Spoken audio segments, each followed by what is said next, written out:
โอ้ blue အဲ့ဆိုရင်သမီးကနောက်တစ်ခါလောက်ရောင်နေရ100နဲ့ပြောင်းရလားလို့စမ်းကြည့်အောင်ကျတို့ကတဲ့ဒီ spinner wheel ရဲ့ shape နဲ့တူတာထင်တယ်ခုနကတော့အရင်နေ့ကသမီးတငယ်ချင်းလေးကိုဒီ program ရေးတော့ခါကြတော့100လှည့်တာလေ repeat 1 repeat မဟုတ် for looping နဲ့100လှည့်တာကိုသူကအယောင်ကတစ်မျိုးတည်းပဲတောက်လျှောက်ကြနေလို့ဒီချေ random ရွေးရတာသမီးလေးကဒါလေးကိုနှိပ်ကြည့်run all လေးကို stop လုပ်ပြီးပြန် run ကြအောင်ဒီကမှာ green flag mode sorry နော်ဒါက Python interface ဆိုတော့ stop လုပ်ပြီးတော့ stop လုပ်ပြီးပြန် run ကြည့်ပါအောင်အယောင်လေးထပ်နေမှာဆိုလို့လေ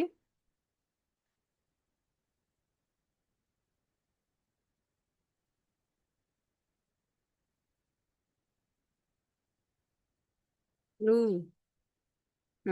အဲ့ဒီ stop လုပ်ပြီးနောက်တစ်ခု run ကြည့်အောင်ဒီချေတော့ဒီအယောင်ကြီးပဲကြာနေရင် random နဲ့ပြန်ပြောမှာမို့နော်သမီးချေတော့ဒီတစ်ခါ dark blue ရယ် blue ရယ်ဒါလေးရောကြာပြီတော့ black အဲ့ဒါဆိုပြောင်းတယ်နော်နောက်တစ်ခုလောက် stop လုပ်ပြီးပြန် run ကြည့်ပါအောင်အဲ့ဒါပိုက်သွန်ရဲ့ function လေးတွေကိုသမီးသိပြီလားအယောင်တွေရဲ့ထူဆန်းတာကိုသိပြီလားဒါဆိုရင်ဒီချေတို့ရဲ့ run all လုပ်လိုက်နော်ဒီချေတို့ရဲ့တဲ့ဒီ digital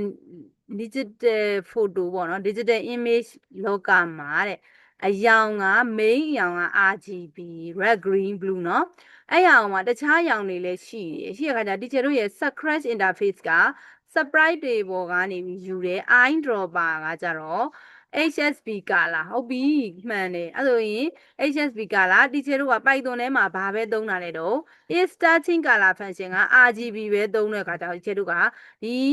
HSB ကနေ RGB ကိုပြောင်းပေးရတာပြောင်းရင်တီချာတို့က ideally ထဲမှာ run ပြီးတော့ပြောင်းတာเนาะသမီးလောလောဆယ်တဲ့သမီးကဒါလေးကိုသိမ်းအောင်ပါလားဘယ်လိုလေးသိမ်းမှာတော့တူတူသိမ်းမိသားလားဘယ်ဟာနဲ့သိမ်းအတူတူပဲလားပေါ့နောက်တစ်ခေါက်တော့ပြန်သိမ်းမအောင် spinner wheel python interface ဆိုပြီးတော့သိမ်းရအောင်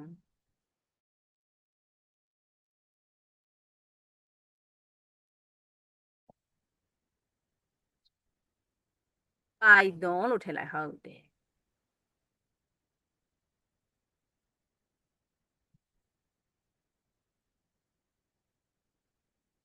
စေဟုတ်ပြီဒီချေတို့ကိုတဲ့ file နဲ့ကနေ new သွားရအောင်